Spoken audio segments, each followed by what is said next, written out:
మరి గడిచిన వాక్యంలోకి ఒకసారి నమ్ములు వేసుకుంటూ ఈరోజు వాక్యాలకు వెళ్దాం. సో ఏం ధ్యానిస్తున్నాం మనం? క్రీస్తును వెంబడించే మనకు ఉండవలసిన లక్షణాలు, స్వభావాలు నేర్చుకుంటున్నాం. మొదటి స్వభావం ఏం నేర్చుకున్నాం? ప్రాణమును ద్వేషించుకునే స్వభావం ఉండాలి.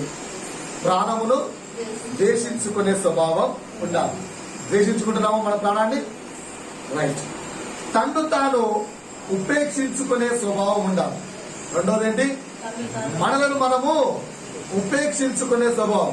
సో ఏ పరిస్థితిలో కూడా నీ శరీరం ఏమంటుంది? చేసే. నీ ఆత్మ ఏమంటుంది? వద్దు. నీ శరీరం ఏమంటుంది? చేసే. నీ ఆత్మ ఏమంటుంది? ఇది కరెక్ట్ కాదు, వద్దు. సో మరి ఆ సమయంలో ఆత్మ చెప్పు సంగతులను చెవులు గలవాడు వినుడుగాక అన్నట్లుగా నీ హృదయాంతరంగంలో పరిశుద్ధాత్ముడు చెబుతున్న సంగతులను వింటున్నావా? లేదా నలుగురితో కలిసినప్పుడు నలుగురిలో నేను అన్నట్లుగా నువ్వు కూడా శరీరానుసారంగా వెళ్ళిపోతున్నావా? జాగ్రత్త సుమ. సో నిన్ను నీవు ఉపేక్షించుకోవాలి. మూడవదిగా ఏం నేర్చుకున్నామంటే మన ఆత్మీయ గోపురమును కట్టుకోవాలి, సరిచేసుకోవాలి అని నేర్చుకున్నాం. కరెక్టే కదా? రైట్. అందరూ ఆత్మీయ గోపురాన్ని కట్టుకుంటున్నారా? ఎవరి యొక్క ఆత్మీయ ఆ యొక్క గోపురం ఏదైతే ఉందో కరెక్ట్ స్థితిలో ఉంది అని చెప్పలేదు. ఎందుకంటే నీతిమంతుడు ఒక్కడును లేడు అని వాక్యం సెలవిస్తుంది. కనుక ప్రతి ఒక్కరి యొక్క ఆత్మీయ గోపురం ఎలా ఊగులాడుతుంది. సో మనం ఏం నేర్చుకుంటున్నాం? క్రీస్తును వెంబడించే మనము దిన ప్రతిదినం కూడా పరీక్షించుకుంటూ ఏం చేయాలి? కట్టుకోవాలి. నాలుగోది ఏం నేర్చుకున్నాం? నీకు కలిగి ఉన్న వాటిని దేవుని కొరకు విడిచిపెట్టుటకు సిద్ధంగా ఉండాలి. విడిచిపెట్టడానికి నువ్వు తయారుగా ఉండాలి. ఏం విడిచిపెట్టాలి? బాగా సోకులు పడే అలవాటు అనుకుందాం. ఏం చేద్దాం? విడిచిపెట్టేద్దాం. బాగా శరీరాన్ని తినుము, తాగుము, సంతోషించుము అని వాక్యం చెప్తుంది కదా. అలా ఒకవేళ నీ నా శరీరం ఉందనుకో, ఏం చేద్దాం? విడిచిపెట్టేద్దాం. ఓకేనా? దేవుని కొరకు సుకుమారంగా పెరుగుతున్న శరీరాన్ని యేసయ్య అంటాడు కదా, ఆయన శరీరము ఎంతో సుకుమారమైందంట. అంతటి శరీరం మీద దున్నపడుతూ ఉంటే అయ్యో అయ్యో అన్నాడా? తండ్రి కొరకు నీ నా పాపం భరించడానికి దుడ్డపడలేదా? శరీరాన్ని విడిచిపెట్టాడు. సో అలా నీవు నేను విడిచిపెడదామా వద్దా? రైట్. ఐదవది ఈరోజు ధ్యానిద్దాం. 4 చెప్పాను. 5వ అంశం ఈరోజు ధ్యానించుకుందాం. 5వ అంశం ఈరోజు ధ్యానిద్దాం. ఏంటి 5వ అంశం అంటే క్రీస్తును వెంబడించే నీవు నేను ఎలా ఉండాలి తెలుసా? ఎలా ఉండాలి? ఫర్ ఎగ్జాంపుల్ చెప్తాను. నేను ఈ వ్యక్తికి మంచి, ఆ వ్యక్తి నేను కలిసి నడవాలి, ఆ వ్యక్తి నేను కలిసి ఉండాలి అంటే, ఒకవేళ భార్య భర్త కలిసి నడవగలగాలి అంటే వారిద్దరి మధ్య ఏముండాలి? ఇప్పుడు మా ఇద్దరి మధ్య ఏముంటే మేము కలిసి నడుస్తాం? ఏముంటే? నీ మధ్య నా మధ్య ఏముంటే కలిగి నడవగలుగుతాం? ఏంట్రా మీ ఇద్దరు ఎప్పుడు పక్క పక్కనే ఉంటారు? ఏంట్రా ఎక్కడికి వెళ్ళినా ఇద్దరు కలిసే వెళ్తారు? ఏంట్రా ఎప్పుడు చూసినా మీ ఇద్దరే ఉంటారంటే మీరు చెప్పే సమాధానం ఏంటి? We are friends. ఫ్రెండ్స్ అయితే మాత్రం best friends sir, best friends అండి. చిన్ననాటి స్నేహితులం అండి, చిన్ననాటి నుంచి స్నేహితులం అండి. చెప్పమా? సో 5వ అంశం ఏంటంటే నీవు క్రీస్తును వెంబడించాలి అంటే నువ్వు క్రీస్తుకు ప్రాణ స్నేహితుడు అయిపోవాలి. ఏమైపోవాలి? ఎలా మారిపోవాలి? చెప్పండి సార్. పక్క వ్యక్తిని పిలిచి నీవు క్రీస్తుకు ప్రాణ స్నేహితుడు కావాలంట అని చెప్పండి. పక్క. నువ్వు క్రీస్తుకు బెస్ట్ ఫ్రెండ్ కావాలంట. అయితావా అని అడగాలి. అయితావా? నువ్వు క్రీస్తుకి ఏం కావాలి? Best friend. అయిదామా? సరే, రైట్. బెస్ట్ ఫ్రెండ్ కదా. ఒకసారి అలా బెస్ట్ ఫ్రెండ్ గా మారిన వ్యక్తి చూద్దాం ఒకసారి. ఎవరో వ్యక్తి క్రీస్తుకు బెస్ట్ ఫ్రెండ్ గా మారిన వ్యక్తి ఎవరు? పౌలు. క్రీస్తుకు బెస్ట్ ఫ్రెండ్ గా మారిన వ్యక్తి పౌలు. అపోస్తలుడైన పౌలు కొలస్సీ సంఘానికి రాసిన పత్రిక 1వ అధ్యాయము 24వ వచనం పౌలు దగ్గర నుంచి ఈరోజు నేర్చుకుందాం మనం. క్రీస్తుకు ప్రాణ స్నేహితుడిగా మారిన పౌలు దగ్గర నుంచి ఈరోజు నేర్చుకుందాం. అపోస్తలుడైన పౌలు కొలస్సీలకు రాసిన పత్రిక 1వ అధ్యాయము 24వ వచనం చదవము. ఇప్పుడు మీ కొరకు నేను అనుభవించుతున్న శ్రమల యందు సంతోషించుచు. పౌలు ఏమంటున్నాడు?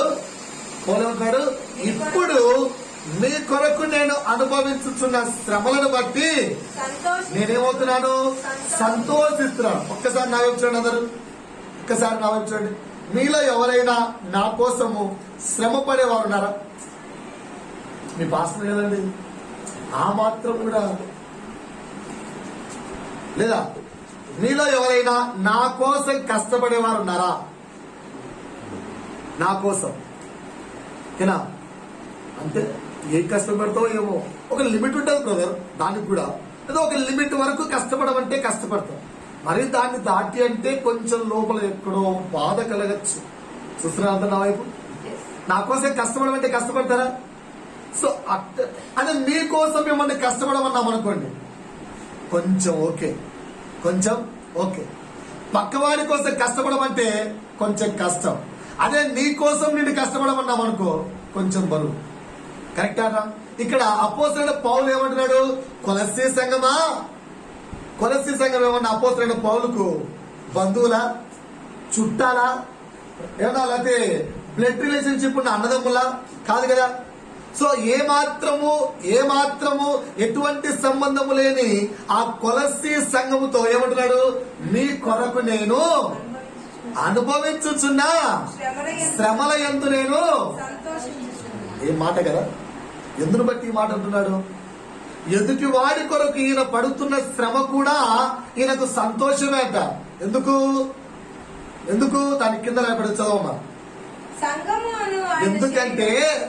ఎందుకంటే సంఘము అనే ఆయన శరీరం అంటే, నువ్వు సంఘం అనుకుంటున్నావు కదా, నీవు నేను అందరము కూడా ఎవరము? క్రీస్తు యొక్క శరీరములో భాగము. సో సంఘము అనే ఆయన శరీరము కొరకు క్రీస్తు ఏవైతే పాటలు పడ్డాడో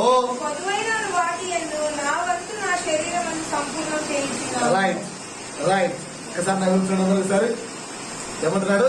మరలా చదువుతున్నాడు, ధ్యానం ఏంటండి? పౌలు ఏమంటున్నాడు? కొలస్సీ సంఘమా, మీ కొరకు నేను అనుభవించుతున్న శ్రమల్లో నేను సంతోషిస్తున్నా. ఎందుకు సంతోషిస్తున్నానంటే, సంఘము అనే క్రీస్తు శరీరం ఉంది కదా, ఆ క్రీస్తు శరీరాన్ని బాగుగా కట్టుకోవడానికి క్రీస్తు కొంచెం ప్రయాసపడ్డాడు. సో ఆయన టైం అయిపోయింది, ఆయన మన కొరకు ప్రాణం పెట్టాడు, పైకి వెళ్ళిపోయాడు.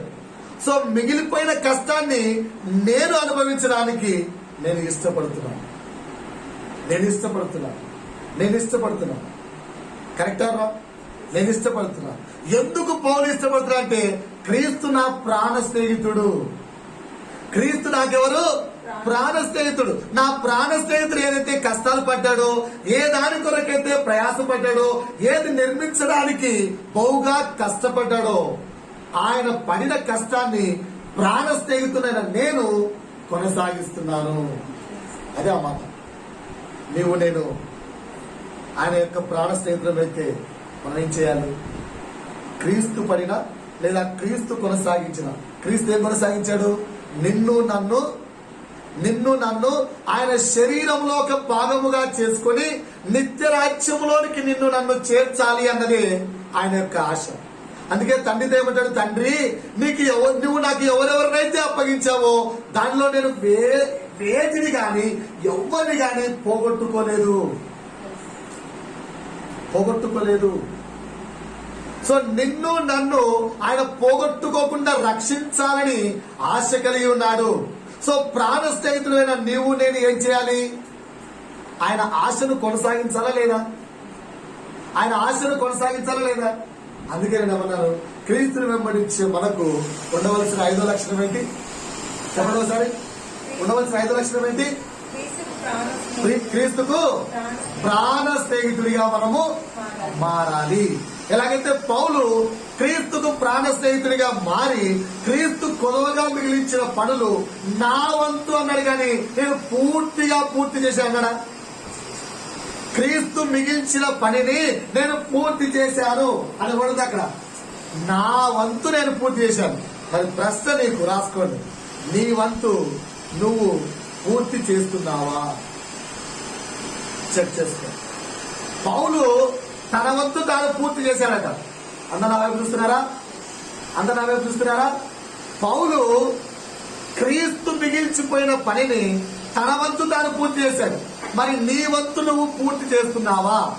క్రీస్తు నీకంటే ఒక పని ఇచ్చాడు, ఆ పని నువ్వు పూర్తి చేస్తావా? క్రీస్తు నీకంటే ఒక పని ఇచ్చాడు, ఎందుకంటే క్రీస్తు జీసస్ యువర్ ఫ్రెండ్ కదా. యేసు నీ కొరకు ప్రాణం పెట్టాడు కదా. యేసు నీ కొరకు ప్రాణం పెట్టినప్పుడు ఆయన ఎవరు? నీ ప్రాణ స్నేహితుడు కదా. మరి నీ ప్రాణ స్నేహితుడి పనిని నువ్వు పూర్తి చేయవా? నీ ప్రాణ స్నేహితుడి పనిని నువ్వు కొనసాగించవా? నీ ప్రాణ స్నేహితుడు మిగిల్చిపోయిన పనిని నిర్దాక్షిణ్యంగా మధ్యలోనే ఆపేద్దామా? స్నేహితుడిగా నువ్వు కొనసాగిస్తావా? ఏం చేద్దాం? కొనసాగిద్దామా? ఆపేద్దామా? సో మరి నీ వంతుగా నీవు క్రీస్తు పనిని కొనసాగించడానికి సిద్ధంగా ఉన్నావా? ఇది ప్రశ్న. పౌలైతే తన వంతు తాను పూర్తి చేశాడు. అందుకే ఏమంటున్నాడు? నా వంతు నా శరీరమందు సంపూర్ణము చేశాను. I fulfilled my work. How much is possible for me? How much is possible for me? నా మట్టుకైనంత వరకు క్రీస్తు నాకు ఇచ్చిన బాధ్యతను, క్రీస్తు యొక్క పనిని, ఆయన యొక్క రాజ్యమును కట్టుట కొరకు, ఆయన ఇష్టాన్ని నెరవేర్చడానికి నా వంతు నేను కృషి చేశాను. మరి నీ వంతేంటి? చేద్దామా వద్దా? పక్క వ్యక్తి పిలిచి చేయడానికి సిద్ధంగా ఉన్నావా బ్రదర్ అడగండి. చేయడానికి సిద్ధంగా ఉన్నావా? క్రీస్తు మిగిల్చిపోయిన పని నీ శరీరం ముందు నెరవేర్చడానికి నువ్వు సిద్ధంగా ఉన్నావా? ఎంతసేపు ఉన్నా నా స్టేటస్ పెరిగిందా లేదా? నా బ్యాంక్ బ్యాలెన్స్ పెరిగిందా లేదా? నా లగ్జీరియస్నెస్ పెరిగాయా లేదా? ఎంతసేపు ఉన్నా నా అవసరతలు తీరుతున్నాయా లేదా? నా కోరికలు తీరుతున్నాయా లేదా? నా లక్ష్యము, నా గమ్యము చేరానా లేదా? ఇవే ఆలోచనలో బ్రతుకుతున్నాం. కరెక్ట్ కదా? మరలా చెప్తున్నానండి, నా యొక్క స్టేటస్ పెంచుకుంటున్నానా లేదా? నా బ్యాంక్ బ్యాలెన్స్ పెంచుకుంటున్నానా లేదా? నా లగ్జీరియస్నెస్ పెరుగుతుందా లేదా? నా అవసరతలు తీరుతున్నాయా లేదా? నా కోరికలు సఫలమవుతున్నాయా కావట్లేదా?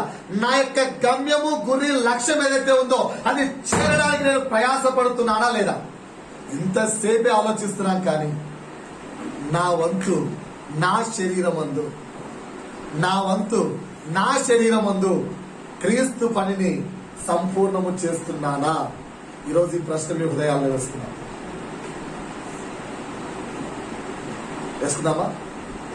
ఒకసారి ఆలోచించండి. నా వంతు క్రీస్తు పనిని నా జీవితంలో, నా శరీరంలో సంపూర్ణము చేస్తున్నానా?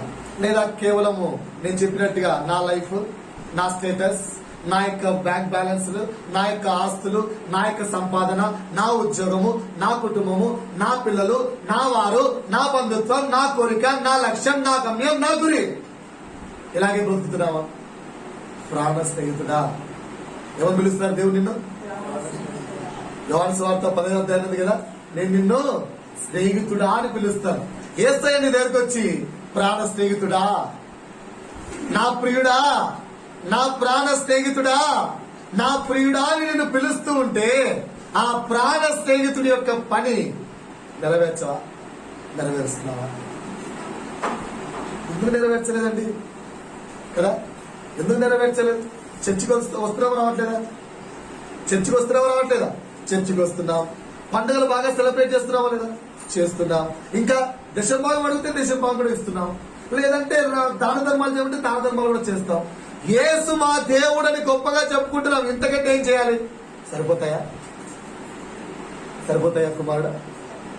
చర్చికి రావడం, దశమ భాగాలు ఇవ్వడం, ప్రార్థన చేయడం, పండుగలు సెలబ్రేట్ చేసుకోవడం, ఎవర్రా మీ దేవుడు అంటే యేసు అని చెప్పడం, ఇది సరిపోతుందా?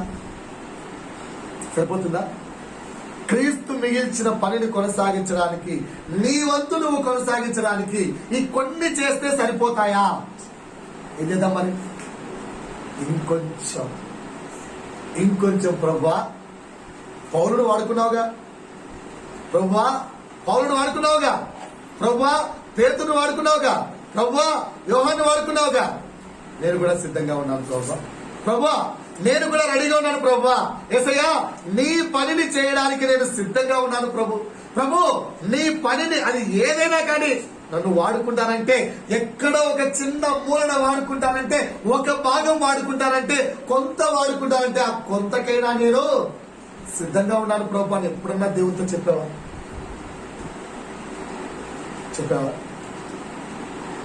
చెప్పామా? ప్రభా నీ పనికి నేను సిద్ధంగా ఉన్నాను ప్రభా. నా పని నువ్వు చేస్తావు, నీ పనికి నేను సిద్ధంగా ఉన్నాను.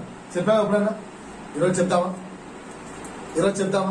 ఒక్కసారి చేతులు పైకి చెప్పండి. ప్రభువా నీ పనికి నేను సిద్ధంగా ఉన్నాను. ప్రభువా నీ పనికి నేను సిద్ధంగా ఉన్నాను.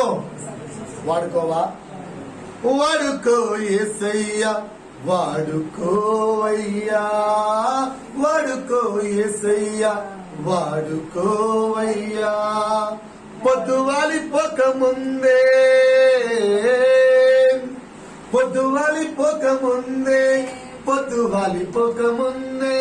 జీవితము చేజారిపోకముందే,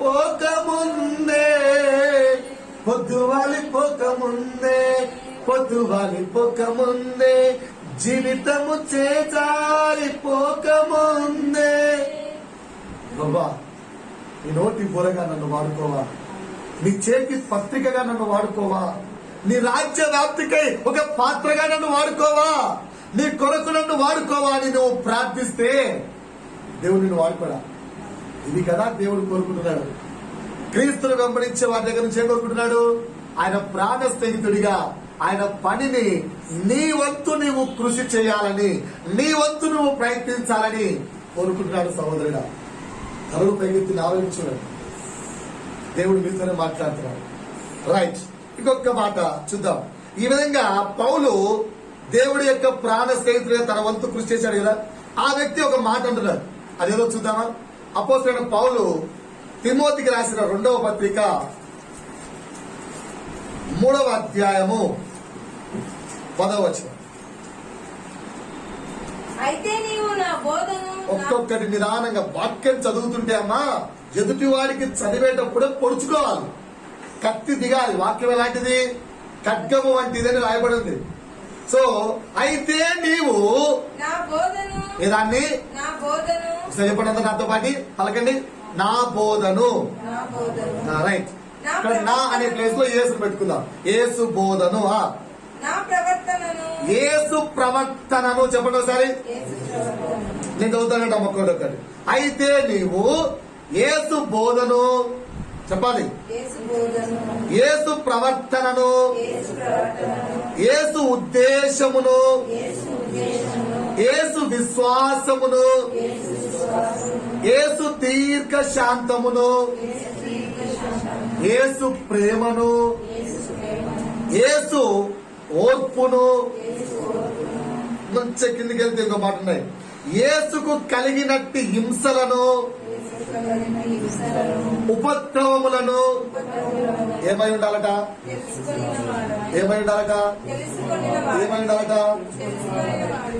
ప్రాణ స్నేహితుడు. ఫర్ ఎగ్జాంపుల్ ఇప్పుడు నేను జానీకి మంచి ఫ్రెండ్ అనుకో, జానీ లైఫ్ లో ప్రతిదీ నాకు తెలుస్తాయి తెలవా? ఎందుకు తెలుస్తాయి? Because I'm the friend of. నా ఫ్రెండ్ తో పంచుకొని ఏమైనా ఉంటాయా? దేవుడు అంతటి వాడి అబ్రాహాముతో ఏమన్నాడు? నా ప్రాణ స్నేహితుడికి చెప్పకుండా నేను ఏదైనా చేయగలనా అన్నాడు. సో ఫ్రెండ్స్ మధ్యలో దాపరికం ఉండదుగా. సో ఇప్పుడు నువ్వు యేసుకు ప్రాణ స్నేహితుడిగా మారాలి అంటే నీకేమేమి తెలియాలి? యేసు యొక్క బోధ ఎలాంటిదో తెలియాలి. రెండోది ఏం తెలియాలి? యేసు యొక్క ప్రవర్తన ఎలాంటిదో తెలియాలి. మూడోది ఏం తెలియాలి? యేసు యొక్క ఉద్దేశము ఏంటో తెలియాలి. నాలుగోది ఏం తెలియాలి? యేసుకున్న విశ్వాసం ఎలాంటిదో తెలియాలి. ఐదోది ఏం తెలియాలి? యేసు ఎంతటి దీర్ఘశాంతము గలవాడో నీకు తెలియాలి. ఆరోది ఏం తెలియాలి? యేసుకున్న ప్రేమ ఎలాంటిదో నీకు తెలియాలి. ఏడోది ఏం తెలియాలి? యేసు ఎంతటి ఓర్పు నిరీక్షణ గలవాడో నీకు తెలియాలి. ఎనిమిదోది ఏం తెలియాలి? యేసు ఎలాంటి హింసలు పొందాడో నీకు తెలియాలి. తొమ్మిదోది ఏం తెలియాలి? యేసు యొక్క అనుభవించిన ఉపద్రవములు నీకు తెలియాలి. పదోది ఏం తెలియాలంటే అవన్నీ కూడా నీవు కలిగి ఉండాలి. మాట అర్థమైందా? మాట అర్థమైందా? నోట్ చేసుకున్నారు ఈ పాయింట్ ఎక్కడుందో. ఏమేమి ఉన్నాయి? 10 పాయింట్స్ ఉన్నాయి ఇక్కడ. ఎన్ని పాయింట్లు ఉన్నాయి? 10 పాయింట్లు. ఒకసారి మళ్ళీ రిపీట్ చేస్తాను చూడండి. యేసు యొక్క బోధ నీకు తెలియాలా వద్దా? రెండోది ఏం తెలియాలి? యేసు ప్రవర్తన నీకు తెలియాలి. Because you are the what? నువ్వెవరు? యేసుకు. నువ్వెవరు యేసుకు? Who is your best friend? Who is your best friend? Yesu. Who is your best friend? Who is your best friend? Who is your best friend? Who is your best friend? మన యొక్క best friend ఎవరు? యేసు మన best friend అయినప్పుడు మనకు ఆయన యొక్క ఈ 10 విషయాలు కూడా తెలిసి ఉండాలి. సో నా అంశం ఇది. సో ఈ రోజు మిమ్మల్ని అందరినీ కూడా ఈ 10 విషయాల్లో కూడా పర్ఫెక్ట్ గా మీకు తెలియపరచాలన్నది నా ఉద్దేశం. అర్థమైందా? సో మరి ఈ రోజు మొదటి విషయం నేర్చుకుందాం. ఏంటా విషయం? యేసు యొక్క బోధ ఎలా ఉంటుందో తెలుసుకుందాం. మరి దాని నుంచి ప్రాణ స్నేహితుడైన నువ్వు ఎలా ఉండాలో కూడా నేర్చుకుందాం. సార్ చెప్పండి. యేసు యొక్క బోధ ఎలా ఉండాలో నేర్చుకుందాం. అట్ ద సేమ్ టైం ప్రాణ స్నేహితుడైన నువ్వు కూడా ఎలా ఉండాలో కూడా నేర్చుకుందాం. సో మొదటి మాట చెప్తున్నాను. మార్కు సువార్త లేదా లూకాసు వార్త 4వ అధ్యాయము 31 నుంచి 36 వరకు ఈ మాటలు మత్తయి, మార్కు, లూకా మూడిట్లో ఉన్నాయి. లూకాసు వార్త 4వ అధ్యాయము 31 నుంచి 36 వరకు స్పష్టంగా చదవమ్మా. గలిలయలోని కపెర్నహూము పట్టణంలోకి వచ్చి. కనిపిస్తుందా అండి? కపెర్నహూము అనేది యేసు యొక్క సేవా కేంద్రం అంటారు. అంటే ఆయన యొక్క పరిచర్యకు that is the main place. For example ఇప్పుడు నేను రకరకాల ప్రాంతానికి వెళ్ళి ఒక 100 చర్చిలు పెట్టాను అనుకోండి. బట్ నా యొక్క మెయిన్ హెడ్ ఆఫీస్ ఏంటి? నేను ఇక్కడ ప్రారంభించాను. అర్థమవుతుందా? సో ఆ విధంగా యేసు యొక్క సేవా కేంద్రం ఏంటి? కపెర్నహూము. రైట్, చదవమ్మా. కపెర్నహూము పట్టణంలోకి వచ్చి. సో ఆయన యొక్క మెయిన్ ప్లేస్ లోకి వచ్చాడు. విశ్రాంతి దినమున వారికి బోధించుచుండెను. అంటే సండే రోజు వెళ్ళి వాళ్ళకి బోధిస్తున్నాడు. ఆయన వాక్యం అధికారంతో కూడినదై. ఏంటంట వాక్యం అధికారంతో కూడినది. ఆయన బోధ ఎలా ఉందంట? అధికారంతో. ఆయన బోధ ఎలా ఉందంట? అధికారంతో. ఆయన బోధ ఎలా ఉంది? చెప్పాలి, అందరూ చెప్పాలి నాకు. ఆయన బోధ ఎలా ఉంది? అధికారముతో కూడినదై ఉన్నది. మొదటి పాయింట్. యేసు యొక్క బోధ ఎలా ఉంటుంది? రాసుకుంటున్నారా లేదంటే వదిలేద్దామా? రాసుకుంటే నెంబర్ వేసుకోవచ్చు. మొదటి పాయింట్ ఏంటి? యేసు యొక్క బోధ అధికారముతో కూడినదై ఉన్నది. వినలేదా? నా ప్రశ్న నా వైపు చూడండి అందరూ. ఇప్పుడు నేను ప్రశ్నలు వేస్తున్నాను. యేసు యొక్క బోధ ఎలా ఉంది? అధికారంతో కూడినది. నా ప్రశ్నకి సమాధానం చెప్పండి. నీ బోధ అంటే ఏంటి అసలు? మాటలే కదా, నువ్వు మాట్లాడే మాటలు, లేదా నీ జీవితము ద్వారా నువ్విచ్చే అంటే నీ జీవితము ద్వారా నువ్విచ్చే సందేశము, లేదా నీ నోటి నుంచి నువ్వు మాట్లాడే మాట బోధ. సో నీ మాట లేదా నీ మాటల ద్వారా నీ చుట్టూ ఉన్న అపవాది రాజ్యం ఏమైనా నశించుచున్నదా? క్వశ్చన్ అర్థమైందా? యేసు బోధ ఎలా ఉంటుంది? అధికారముతో ఉంటుంది. ఈ ప్రశ్న ఎందుకు వేశారు బ్రదర్? కొంచెం కింది చదవమా, అర్థమవుతుంది. ఆ సమాజ మందిరంలో. సో ఆ విధంగా బోధిస్తున్నాడు. ఆ సమాజ మందిరంలో అపవిత్రమైన దయ్యపు ఆత్మ పట్టిన వాడు ఒకడు. ఎవరున్నారు? అపవిత్ర ఆత్మ ఒకటి ఉంది. చర్చిలోనే ఉందంటే అపవిత్ర ఆత్మ. సో చర్చిలో కూడా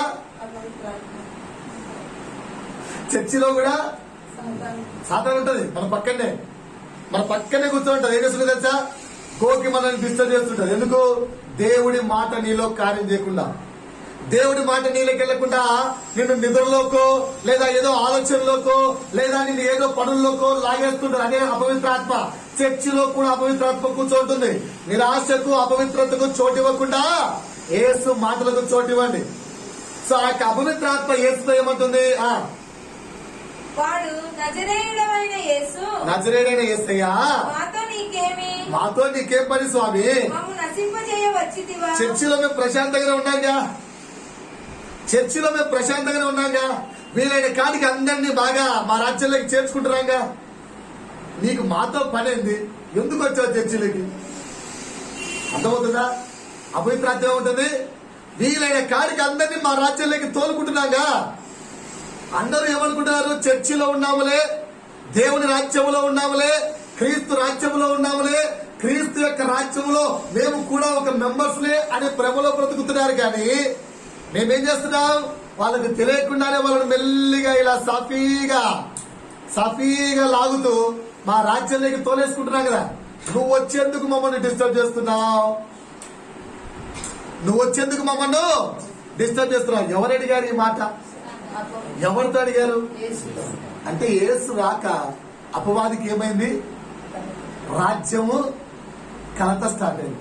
యేసు రాక అపవాది రాజ్యానికి గండి కొట్టబడింది. యేసు యొక్క రాక అపవాది రాజ్యము కూలిపోసాగింది. అర్థమైందా మీకు లాజిక్? యేసు విశ్రాంతి దినమున సంఘంలోకి వచ్చి ఆయన మాట్లాడుతూ ఉంటే, ఆయన బోధ చేస్తూ ఉంటే ఏమవుతుంది? అక్కడ ఎవరెవరి హృదయాల్లో అయితే అపవాది రాజ్యం వేసుకొని కూర్చున్నాడో ఆ అపవాది యొక్క రాజ్యము కూలిపోతుంది. అందుకే అపవాది ఏమంటుంది? మాతో నీకేం పని ఆయన, ఎందుకు వచ్చావు వీటికి అంటే యేసు ఉన్నాడు. సర్లైతే నేను వెళ్ళిపోతా అన్నాడా? అందుకు యేసు ఊరుకుండుము, ఇతనిని వదిలిపోమని వారిని గద్దించగా. అర్థమైందా? చాలమ్మా, అర్థమవుతుందా? సో మన జీవితాల్లో అపవాది డిస్టర్బ్ చేస్తున్నప్పుడు ఏం చేయాలి? నువ్వు సదనా నేను దేవుని వాక్యం వినాలి, నేను దేవుని మాట వినాలి, నా సర్వశక్తివంతమైన నా దేవుని మాటలు నేను వినాలి అని సాతాను గద్దిస్తున్నావా? లేదా సాఫీగా సాతాను అత్త లోపల వచ్చి కూర్చోంటున్నావా? ఆలోచించుకోసం. అందుకే అన్న. సో ఈ కాంటెంట్ నుంచి నేనేమంటున్నా అంటే, నేనే ప్రశ్న అడుగుతున్నాను. నువ్వు వెళ్తే, నువ్వు నీ ఫ్రెండ్స్ మధ్యలో కూడుకుంటే, లేదా నువ్వు ఏదైనా ఒక ప్రోగ్రాంకి వెళ్తే, నువ్వు ఎక్కడైనా ఒక స్థలానికి వెళ్తే, నువ్వు ఎక్కడైనా 10 మంది మధ్యలోకి వెళ్తే, అక్కడ అపవాది యొక్క రాజ్యము నశించుచున్నదా? యేసు సంఘములోకి వస్తే ఏమైంది? అపవాది యొక్క రాజ్యము నశించిపోయింది. నువ్వు నీ ఫ్రెండ్స్ తో కలిసినప్పుడు, రే ఇది కరెక్ట్ కాదురా, ఇది సాతాను కార్యమురా, ఇలా చేయకూడదురా, బైబిల్ అలా లేదురా, ఇలా కాదు, దేవుడు ఇలా చెప్పలేడు, దేవుడు ఇలా బ్రతకమన్నాడు, దేవుడు ఇలా ఉండమన్నాడు, ఇది చేయకూడదు. నువ్వు 10 మంది ఫ్రెండ్స్ తో కలిసినప్పుడు ఫుల్ సోకులు పడుతున్న ఫ్రెండ్స్ కనిపిస్తే నీ నోట్లో నుంచి వచ్చే మాట ఇది తప్పు, సోకులు పడ్డం తప్పు అని నీ నోట్లో నుంచి మాట వస్తుందా? లేదంటే నువ్వు కూడా వారితో కలిసి అపవాది రాజ్యంలోకి చేరిపోతున్నావా? ఇష్టానుసారంగా వస్త్రధారణ ధరించుకుని నీ స్నేహితులు వచ్చినప్పుడు వారి మధ్యలో, రే ఇలాంటి వస్త్రధారణ కలిగి ఉన్నావేంటి, అమ్మాయి ఇలాంటి వస్త్రధారణ కలిగి ఉన్నావేంటి, you are my friend or not, నువ్వు నా స్నేహితుడివా కాదా? ఇలా ఉంటే నేను స్నేహాన్ని ఒప్పుకోను. నా స్నేహితుడు ఎలా ఉండాలి? ఇలా ఉండాలి. సో నీ నోటి నుంచి వచ్చే మాట క్రీస్తు రాజ్యాన్ని కడుతుందా, లేదా నువ్వు అపవాది రాజ్యంలో చేరిపోయి అపవాది రాజ్యాన్ని విస్తరింపజేస్తున్నావా? ఒకసారి పరీక్షించుకుందామా? చెక్ చేసుకుందామా? చెక్ చేసుకుంటే 100కి 90 సార్లు మనమే కలిసిపోవట్లేదు. ఏ 10 సార్లు ఎక్కడో ఎవరి దగ్గరకో అన్ని దగ్గరికి వెళ్ళి బిల్డప్లు ఇమ్మంటే, గట్టి చెప్పమంటే వారికి తెలియదు కదా అని చెప్పి, నీ ఒరిజినల్ రంగు తెలియదు కదా అని చెప్పి, నీ ఒరిజినల్ గుణం తెలియదు అని చెప్పి నేను క్రిస్టియన్ చెప్పుకుంటున్నావు. కానీ నిజంగా 10 మంది దగ్గరికి వెళ్ళినప్పుడు నీ క్రైస్తవత్వాన్ని చూపించగలుగుతున్నావా? నీ మంచిని చెప్పగలుగుతున్నావా? ఈ ప్రశ్న. అందుకనే దేవుడు అంటున్నాడు, నా బోధ అయితే, ఎవరి బోధ? మన ప్రాణ స్నేహితుడైన యేసయ్య బోధ ఎలా ఉంటుంది? అపవాది యొక్క రాజ్యాన్ని నశింపచేసేదిగా ఉంది. నా బోధ క్రీస్తుకు స్నేహితులమని చెప్పుకుంటున్న బోధ, క్రీస్తులు వెంబడించుచున్న వారిము అని చెప్పుకుంటున్న మన యొక్క బోధ అపవాది రాజ్యాన్ని నశింపచేసేదిగా ఉందా? ఫ్రెండ్స్ మధ్యలోకి వెళ్ళి సెలబ్రేట్ చేసుకుంటావా లేదా? బంధువులతో పాటు వెళ్ళి సెలబ్రేట్ చేసుకుంటున్నావా లేదా? బంధువులతో పాటు వెళ్ళి నీ ఇష్టానుసారంగా బ్రతుకుతున్నావా లేదా? కాంప్రమైజింగ్ లైఫ్ అవుతున్నావా లేదా? క్రీస్తు కొరకు, నా ప్రాణ స్నేహితుల కొరకు నేను కాంప్రమైజ్ కాను. ఆయన బోధ అపవాది రాజ్యాన్ని నశింపజేసింది నా మాట, అంటే నా నోటి నుంచి వచ్చే మాట కానీ, నా జీవితము ద్వారా వెళ్ళే సందేశము కానీ అపవాది రాజ్యాన్ని నశింపజేస్తాం. అడగండి ఇప్పుడు మీ పక్క వ్యక్తిని కూర్చొని, చేద్దామా ఈ రోజు నుంచి, ప్రయత్నిద్దామా ఈ రోజు నుంచి క్రీస్తు కొరకు అపవాది రాజ్యాన్ని కూల్చేదిగా మన బోధ మార్చుకుందామా, మన జీవితాన్ని మార్చుకుందామని అడగండి ఒకసారి. ఏం చెప్తారు? చాలా చాలేమ్మా, నువ్వు ఎమోషనల్ గా అన్న చెప్తున్నట్లు మార్చుకుందామద్దా? మనం వెళ్తే ఏం తెలియాలి? అపవాదికి ఉనికిపోవాలి. నీ కొరకు ప్రాణం పెట్టిన దేవుడు అంటే అన్నా, నీకు అక్కడ లాజిక్ అర్థం కాలే. యేసు మాటలు అధికారము కలిగినవిగా ఉండేది. యేసు మాటలకు అధికారం ఉండేది, అందుకనే అలా జరిగిందన్నా. మన మాటలకు అధికారం ఎక్కడుంది? లేదా మత్తయి సువార్తలో అధికారం ఇచ్చి పంపిలేదా? మత్తయి 28 చివరిలో సర్వలోకములకు వెళ్ళండి, మీరు సువార్త ప్రకటించుడి, సమస్త జనులకు సువార్త ప్రకటించండి. అధికారం ఇవ్వలేదా యేసు? నీ మాటకు అధికారం ఉంది, నీ మాటకు అధికారం ఉంది. కనిపించని వాటిని నువ్వు పిలిస్తే వస్తాయి. నీలో విశ్వాసం ఉండాలంతే. ఆకాశమా ఆగిపో అంటే ఆగిపోవాలి, సూర్యుడు ఆగిపో అంటే ఆగిపోవాలి. ఆగిపోలేదా? యెహోషువ సూర్యచంద్ర నక్షత్రంలో ఆపలేదా? ఆపలేదా? మోషే ఎర్ర సముద్రం యొక్క ప్రవాహాన్ని ఆపలేదా? యెహోషువ నీటి ప్రవాహాన్ని ఆపలేదా? ఆపాడు. మనుషులే వాళ్ళు, మనలాంటోళ్ళే. సో దే హావ్ రైట్, వాళ్ళకి అధికారము దేవుడు ఇచ్చాడు.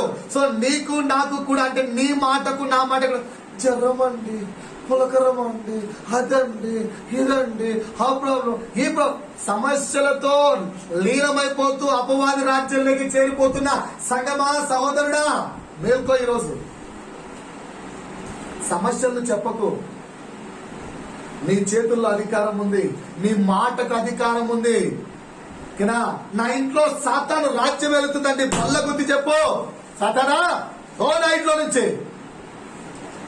నా పిల్లల జీవితంలో కార్యం చేస్తున్న సాతానా పో, నా భార్య జీవితంలో కార్యం చేస్తున్న సాతానా పో, నా భర్త జీవితంలో కార్యం చేస్తున్న సాతానా నేను యేసు నామంలో చెప్తున్నాను, విడిచిపోని ఎందుకు చెప్పలేకపోతున్నావు? ఎందుకో? అమ్మో, నా భార్య ఉన్న దయ్యం నన్ను పట్టుకుంటే, మా భర్త ఉన్న దయ్యం నన్ను పట్టుకుంటే అనుకుంటున్నావా ఏంటి? నీ మాటకి ఏముందని చెప్తున్నాడు? అధికారం ఉంది. నీ మాటకు అధికారం ఉంది, దేవుడిచ్చాడు అది. కనుక యేసు బోధ ఎలా ఉంది? యేసు బోధ ఎలా ఉందని చెప్పాను. ఆయన బోధ అధికారముతో కూడినది. ఎలాంటి అధికారముతో? అపవాది యొక్క రాజ్యాన్ని నశింపచేసే అధికారముతో కూడినదై ఉన్నది. నీ నా బోధ, నీ నా ప్రవర్తన, నీ నా యొక్క సందేశము ఎందుకు అపవాది యొక్క రాజ్యాన్ని నశింపజేయట్లేదు? ఈ మాట ఈ రోజు నీకు అర్థమైతే నా మెసేజ్ అవసరం లేదు. చాలన్నా ఒక్క మాట ప్రయత్నిస్తాం. నాకు తెలిసి మెసేజ్ అవసరం లేదు ముందు. ఈ మాట నీకు ఈరోజు అర్థమైతే, ఎస్, నేను నా దేవుడి యొక్క ప్రాణ స్నేహితుణ్ణి. నా ప్రాణ స్నేహితుడు నా పక్కనే ఎప్పటికీ ఉంటాడు. నా యేసు నా పక్కనే ఎప్పటికీ ఉంటాడు. నా యేసు నాతో, నాలో ఎప్పటికీ ఉంటాడు. లేదా వాక్యము? కీర్తనాకారుడు ఏమంటున్నాడు? ఇటు పక్క 10,000 మంది కూలినా, అటు పక్క ఎన్ని వేల మంది కూలినా నేను నిన్ను ఏ అపాయము నీ గుడారము సమీపించదంటున్నాడు. పగలు ఎండ దెబ్బ నీకు తగలదంటున్నాడు, రాత్రి వెంటల దెబ్బ నీకు తగలదంటున్నాడు. ఏమి జరిగినా నిన్ను కాపాడువాడు కుణుకడు, నిద్రపోడంటున్నాడు. అంటే అర్థమేంటి? కుణకక నిద్రపోక నీ ప్రాణ స్నేహితుడు నీ హృదయములోనే నీతోనే ఉంటే నీ నోటికి బలము లేదా? అపవాది శక్తిని గద్దించే బలము నీ నోటికి లేదా? నీ కుటుంబంలో అపవాది శక్తి ఉందని బాధపడుతున్నావా? నీ కుటుంబంలో అనారోగ్యం ఉందని బాధపడుతున్నావా? నీ కుటుంబంలో ఉద్యోగాలు లేవని బాధపడుతున్నావా? నీ జీవితంలో ఇంక్రిమెంట్ లేదని బాధపడుతున్నావా? నువ్వు చేతగాని వాళ్ళని బాధపడుతున్నావా? నీకు చదువు చక్కగా రాదని బాధపడుతున్నావా? నీలో ఎవరున్నారు?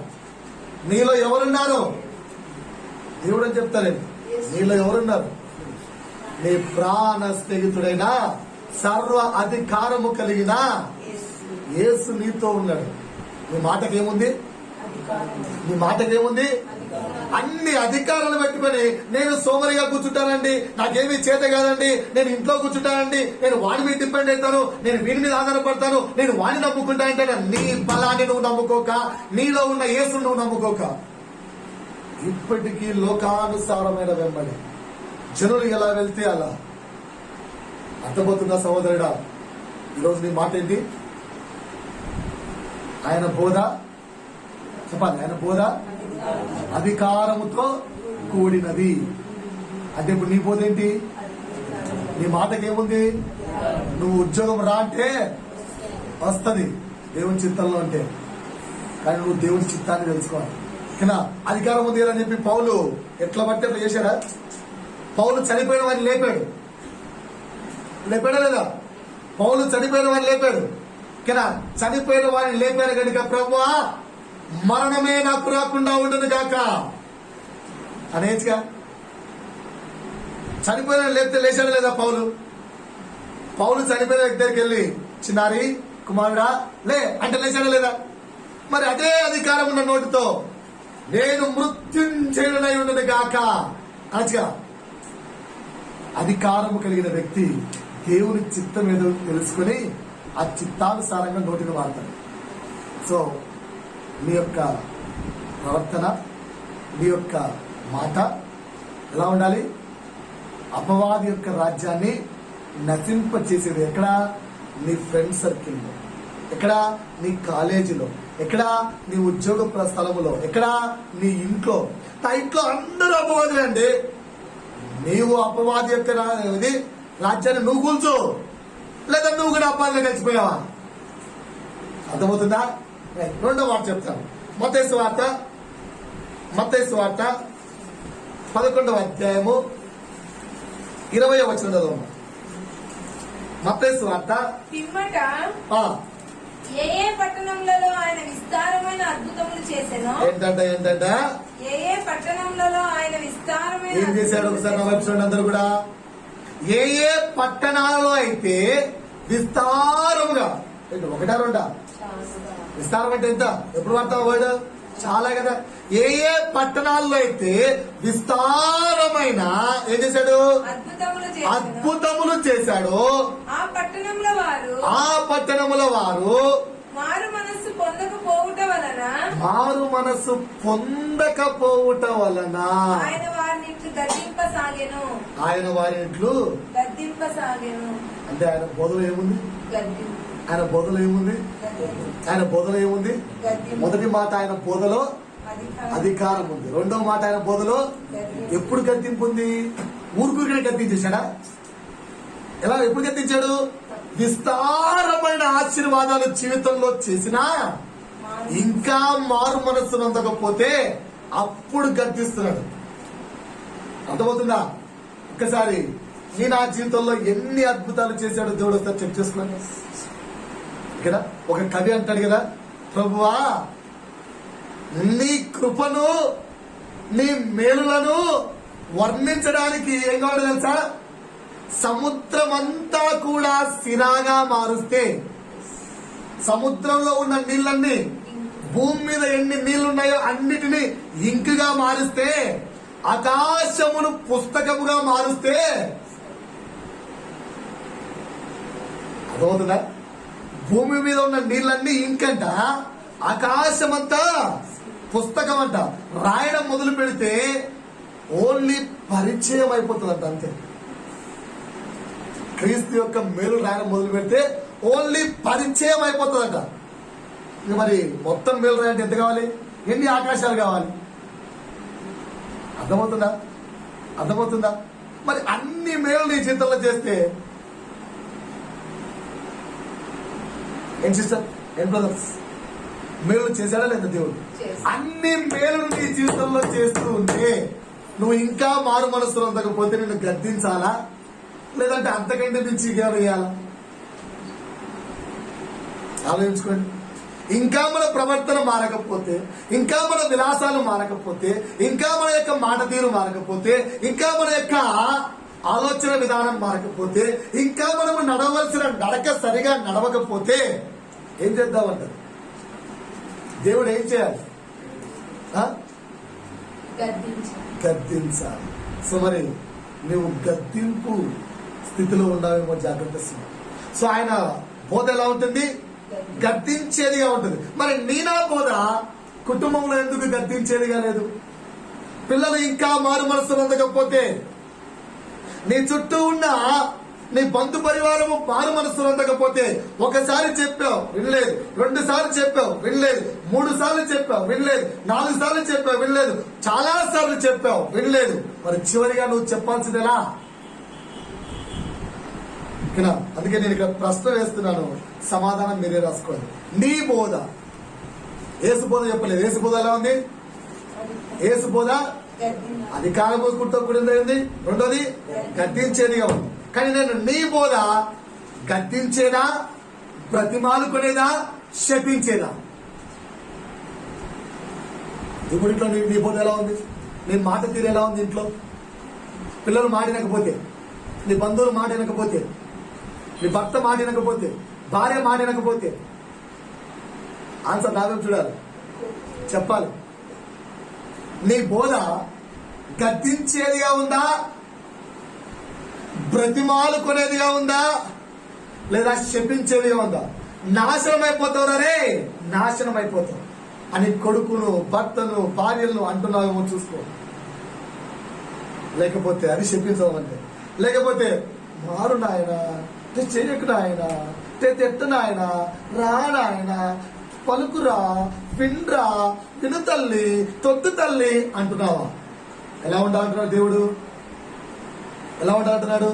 చాలా సార్లు అయిపోయింది, ఇప్పుడు ఎలా ఉండాలి? గద్దించేదిగా ఉండాలి. చెక్ చేసుకోండి. 3వది లూకాసు వార్త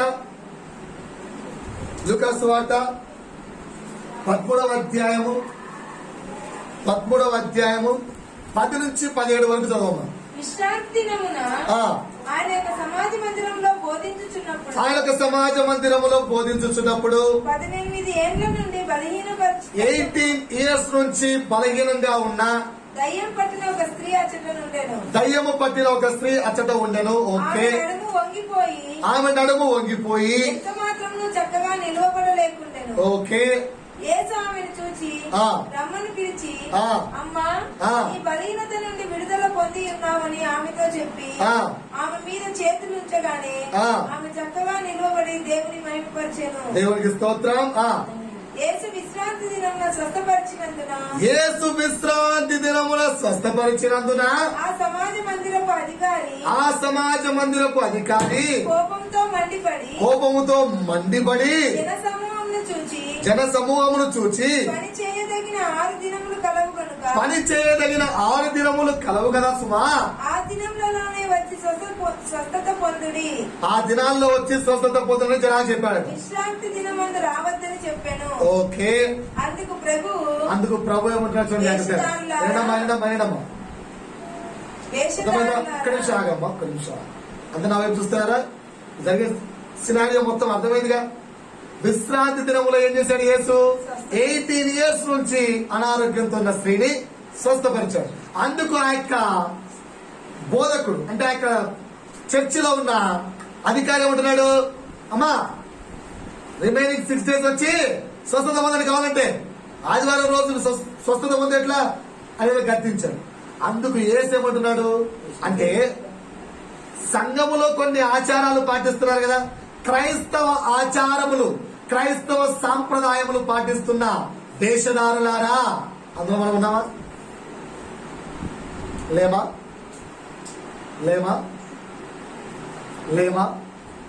క్రైస్తవ ఆచారములు పాటిస్తున్న, క్రైస్తవ సాంప్రదాయములు పాటిస్తున్న దేశదారులారా అంటున్నాడు దేవుడు. అందులో నువ్వు నేను ఉన్నాను చెక్ చేసుకోలేదు సార్. కొన్ని ఎగ్జాంపుల్స్ చెప్పండి రండి. అక్కడ బర్త్డే సెలబ్రేషన్స్ గ్రాండ్ గా, నిన్న మా వాళ్ళు బర్త్డే సెలబ్రేట్ చేసుకున్నాం కదా. బర్త్డే కాదు, అది యానివర్సరీ సెలబ్రేషన్స్ అంట. నైట్ 12 o'clock గ్రాండ్ గా చేస్తున్నారు యానివర్సరీ సెలబ్రేషన్స్. బైబిల్లో ఉందా యానివర్సరీ సెలబ్రేషన్స్, లేదా బర్త్డే సెలబ్రేషన్స్, లేదా చనిపోతే 3వ రోజులు, 11వ రోజులు, 9వ రోజులు ఏమంటారు దినాలు, మాసములు, రోజులు, దినములు, ఉపవాస ప్రార్థన ఏ రోజు పెడదాం? ఉపవాస ప్రార్థనలు ఏ రోజు పెడదాం? ఫ్రైడే. ఎంతమంది యాక్సెప్ట్? ఉపవాస ప్రార్థన. అదే ఆదివారం ఉపవాస ప్రార్థన పెడితే వాళ్ళు ఉండవు, నువ్వు చికెన్ తెచ్చుకోకుండా ఆదివారం ఉపవాస ప్రార్థన యాక్సెప్ట్ చేయరు. సో వీటేమంటారు? క్రైస్తవ సాంప్రదాయాలు, క్రైస్తవ ఆచారాలు కదా. ఉపవాసం అంటే శుక్రవారము, ఓకేనా, శీలమైతే అంటే బుధవారము. అన్ని చర్చలు అంతే అలవాటైపోయింది. రోజులు, పండుగలు, దినాలు, మాసాలు, ఆచారాలు, అమావాస్య. ఈ మధ్యకాలంలో అమావాస్య స్వస్థతా సభలు జరుగుతున్నాయి తెలుసా? ఇల్లండి ఇవన్నీ యూట్యూబ్ చూడండి అప్పుడప్పుడు. అమావాస్య ప్రార్థనా శక్తి, అమావాస్య, పౌర్ణమి క్రీస్తు స్వస్థతలు. వినట్లేదు ఇవన్నీ మీరు? ఇంకా అప్డేట్ కావట్లయితే ఎంతసేపు నన్నే పట్టుకున్నది కొబ్బేసి వినాలే మంచిగా. అమావాస్య శక్తి అట. ఇవన్నీ ఉన్నాయా బైబిల్లో? ఇవన్నీ క్రైస్తవ సాంప్రదాయం. సో దీన్ని అన్నింటినీ పాటించే వారిని ఏమంటాడు యేసు? వేషధారులారా అంటున్నాడు. జాగ్రత్త సుమా. సో ఆ వేషధారులకు క్రీస్తు ఎలాంటి బోధ చేస్తున్నాడో సరేనండి. రైట్. మీలో ప్రతి వాడును విశ్రాంతి దినంలో తన ఎద్దునైనను గాడిదైనను గాడి యొద్ద నుండి విప్పి తోలుకొని పోయి నీళ్లు పెట్టును కదా. ఇదిగో 18 ఏళ్ల నుండి సాతాను బంధించిన అబ్రహాము కుమార్తె అయిన ఈమెను విశ్రాంతి దినమందు ఈ కట్ల నుండి విడిపింపదగదా అని అన్నతో చెప్పాను.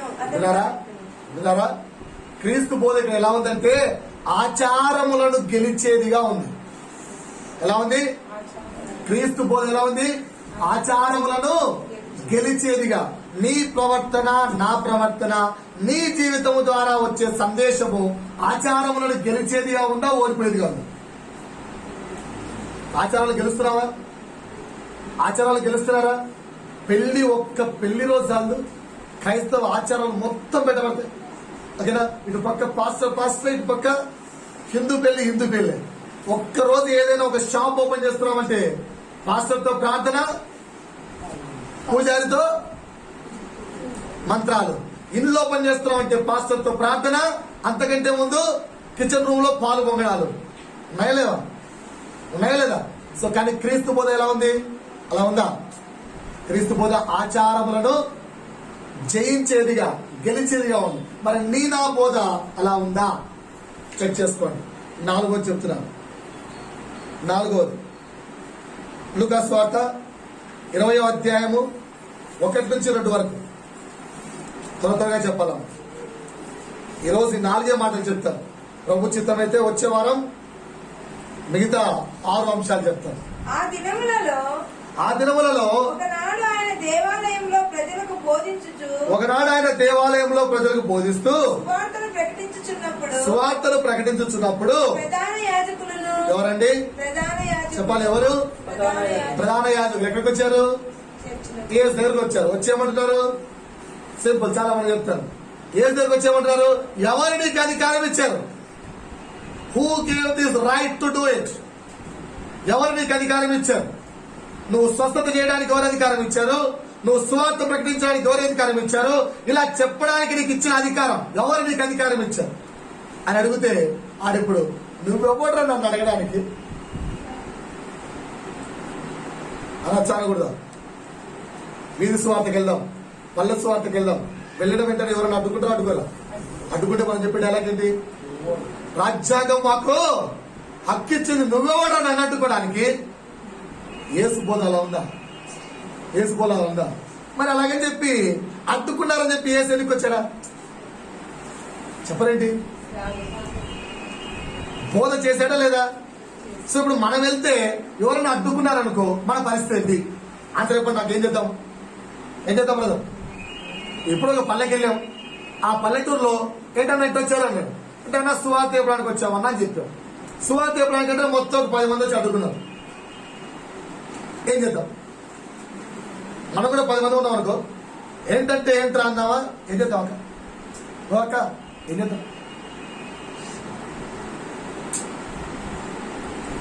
స్వార్థకి వెళ్తే ఏం చేద్దాం చెప్పట్లేదు. చెప్తే నెక్స్ట్ నేను వెళ్ళేటప్పుడు ప్లాన్ చేస్తా. ఏం చేద్దాం బ్రదర్? ఒక 10 మంది వచ్చి అడ్డుకున్నారు అనుకో, రండ్రా చూసుకుందామని కత్తులు తీద్దామా? వద్దా?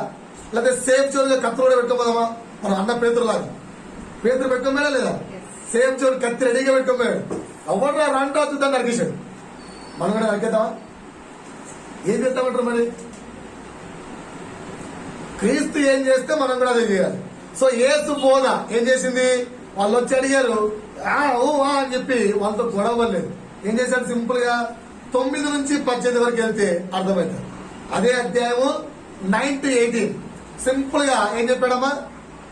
చదువు ఒకసారి 9. అంతటా ఆయన ప్రజలతో ఈ ఉపమానం ఏం చెప్పాడట? ఏం చెప్పాడట? ఉపమానం చెప్పసాగాడు. ఏం చెప్పాడు? ఉపమానం. ఏం చెప్పాడు? ఉపమానం. ఇది తెలివి. క్రీస్తు బోధ ఎలా ఉంటుంది తెలుసా? తెలివితేటలతో. ఏం చేస్తాడు? ఆ సిచ్యువేషన్ అడ్డుకుంటున్నారు. అక్కడ పరిచయాలు ఎందుకు వచ్చారు? క్రీస్తును టార్గెట్ చేసుకుని వచ్చారు. పరిచయాలు అక్కడికి ఎందుకు వచ్చారు? ఎలాగైనా క్రీస్తును చిక్కుల్లో పెట్టాలని వచ్చారు. ఎలాగైనా క్రీస్తును ఇరికించాలని వచ్చారు. ఎలాగైనా క్రీస్తును పట్టేసుకోవాలని వచ్చారు. అలా నిన్ను నన్ను ఎవరైనా సాతాను పట్టుకోవడానికి పంపిస్తే నువ్వేం చేయాలి? బోధ ఆపేసి వెనక్కి రావద్దు. బోధ ఆపేసి వద్దులే నాయనా నా వల్ల కాదని చెప్పి వెనక్కి నెగ్గద్దు. క్రీస్తు నీ ప్రాణ స్నేహితులు ప్రభువా ఇలాంటి సిచ్యువేషన్ వచ్చినప్పుడు నువ్వేం చేసావు? అర్థమయ్యి అర్థం కానట్టు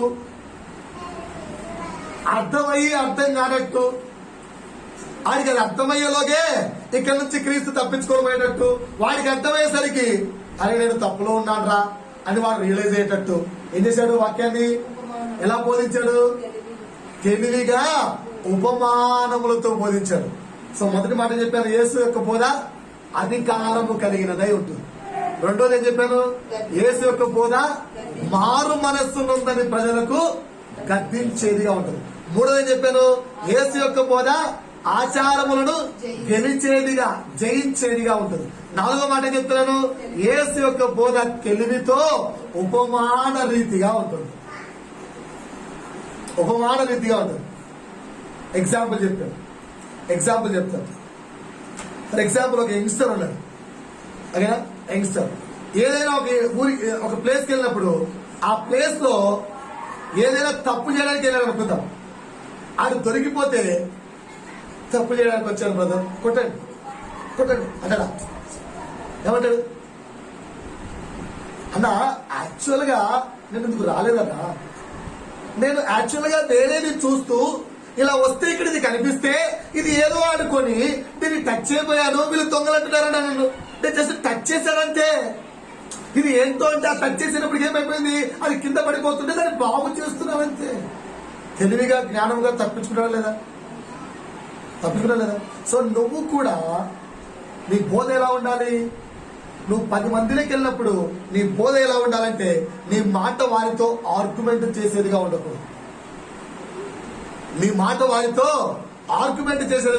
ఎగ్జాంపుల్ చెప్తాను మీకు అర్థమయ్యే భాషలో. సో ఇప్పుడు మీ 10 మంది ఫ్రెండ్స్ కలిశారు, ఓకేనా? అందులో 5 మంది అమ్మాయిలు 5 మంది అబ్బాయిలు. సో అమ్మాయిలు ఏమో మొత్తం అంతా కట్టింగ్ జీన్స్ టాన్ చేసినట్టు కదా, టాన్ జీన్స్, ఒంటి నిండా లిప్స్టిక్లు, అబ్బో ఒక రేంజ్ లో వచ్చారు. అబ్బాయిలు కూడా ఒక రేంజ్ లో వచ్చారు. అసలు నువ్వేంటి వాళ్ళకి ఫ్రెండ్, సో ఇవన్నీ జరుగుతాయని తెలియదు. నువ్వు నార్మల్ గా పార్టీకి వెళ్ళావు. సో వెళ్తానే ఏంటో ఇదంతా అన్నావు. అబ్బా దిగొచ్చాడు రైడు, నోరు మూసుకొని ఉంటారు. నువ్వు ఓవర్ ఎక్కువ, నువ్వు క్రైస్తవ భక్తి వేసాలేక ఇక్కడ నువ్వు మా ఫ్రెండ్ గా వచ్చావు, ఫ్రెండ్ గా ఉండు. ఎక్స్ట్రా ఎక్కువ వేసావు అనుకో, అన్నాడు అనుకో, ఏం చేస్తావు? గద్దెలతో కూర్చోవాల్సింది ఫ్రెండ్స్ గా. Yes or no. మరి ఇప్పుడు సువార్త చెప్పాలి, కూర్చుందామా? మనం ఆ సాతాన కార్యాలకు వెళ్ళిపోదామా? ఆ సాతాన్తో పాటు యాక్సెప్ట్ అయిపోదామా? మరి ఇప్పుడు సువార్త చెప్పాలి. అక్కడ ఎలా చెప్పాలి? ఏం చేయాలి? అరే నిజంరా, మీ మమ్మీ డాడీ వాళ్ళు పెంచారా నిన్ను? ఇంత స్టైల్ గా మా మమ్మీ డాడీ పెంచలేరు ఏంటి? ఇంత స్టైల్ గా కట్టింగ్ చీజులు ఇచ్చి మా మమ్మీ డాడీ పెంచలే. ఇలా లిప్స్టిక్ మీ మమ్మీనే వేసుకుంటారా? మా మమ్మీ ఏంటో అస్సలు నేర్పిలేదు. నిజంగా మా మమ్మీకి ఏం తెలియదురా. అది తిడుతున్నావా పొగుడుతున్నావు? ఇక్కడ అదేంటా మీ మమ్మీ ఏమోరా ఏమనంటే బైబిల్ అంటది ఏసీలో బ్రతకమన్నాడు అంటది, ఏసీలో చేయమన్నాడు అంటది, ఏసీలో ఉండమన్నాడు అంటది, ఏసు ఏసు ఏసు అంటదిరా. మా ఏసు ఇంతే. ఒకవేళ అందులో క్రైస్తవులే ఉన్నారనుకో, ఎలా చెప్పాలి వాళ్ళకు? ఎలా చెప్తా వాళ్ళకు? సింపుల్ గా బైబిల్ ఇంతే నేర్పించిందా? అయ్యో ఇక్కడ బైబిల్ లేదు, నాకు అంటలేదు, నేను కూడా నేర్చుకుంటాను. బైబిల్లో నువ్వు అతన్ని సమ్మతిస్తున్నట్టుగానే ఇది తప్పురా అని చెప్పగలగాలి. దానికి నువ్వు ఎంత తెలివిగా ఉపయోగించుకుంటావో, నువ్వు ఆ సమయంలో ఏ ప్రణాళిక వేసుకుంటావో, క్రీస్తు జ్ఞానముడుగు ప్రభువా, in this situation I have to spread your word. ప్రభువా, ఈ పరిస్థితుల్లో వీరికి నేను ఎలాగైనా సువార్త చెప్పాలి. ఈ నశించిపోతున్న నా స్నేహితులకు నేను ఎలాగైనా సువార్త చెప్పాలి. నశించిపోతున్న నా బంధువులకు నేను ఎలాగైనా సువార్త చెప్పాలి. నశించిపోతున్న నాకు తెలిసిన నా సహోదరులకు నేను ఎలాగైనా సువార్త చెప్పాలి. ప్రభు, ఆ మంట నీకు లోపల పుడితే ఎలాగైనా అది ఉపమాన రీతిగా కానీ లేదా తెలివిగా ఇంకొక విధంగా కానీ నువ్వేం చేస్తావు? బోధ చేస్తావు. నువ్వు నేను ఎందుకు చేయట్లేదు? అర్థమవుతుందా? ఇప్పటివరకు ఎంతమంది ఫ్రెండ్స్కి చెప్పాం? గడిచిన వారం చెప్పాను, ఐ థింక్ గడిచిన వారం కాదు, ఆ ముందు వారం చెప్పాను. రోజు లేదా వారానికి ఒకరికైనా స్వార్థ చెప్పి సంఘంలోకి తీసుకోవడానికి ప్లాన్ చేయడం చెప్పారు. ఎంతమంది చెప్పారు? ఎంతమందికి చెప్పారు? తినా ఒకవేళ అన్నా చర్చికి అందరూ వస్తే వాళ్ళు ఇచ్చే కానుకలు నువ్వు పెద్ద లేకపోతావు అన్నా, మాకేం లాభం అనుకుందామంటే కానుకలు కూడా లేవాయే.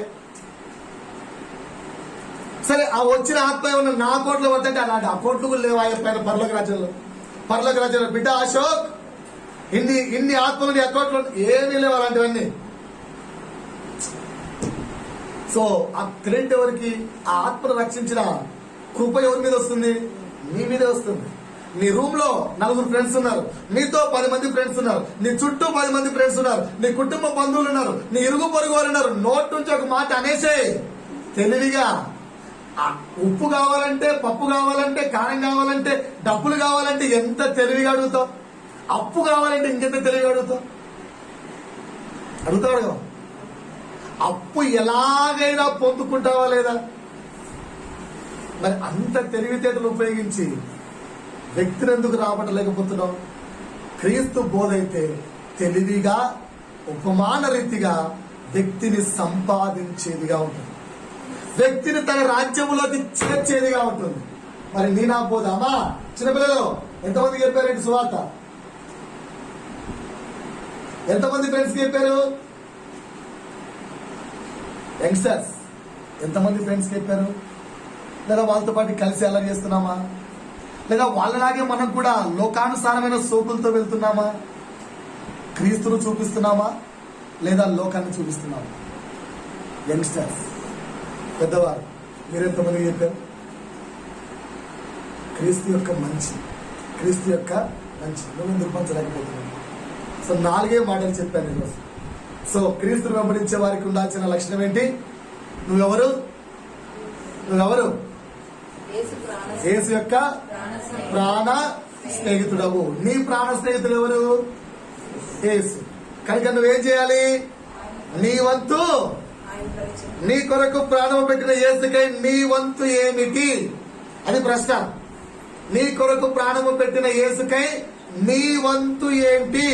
పౌలైతే నా వంతు నేను నా శరీరమందు సంపూర్ణము చేశాను అన్నాడు.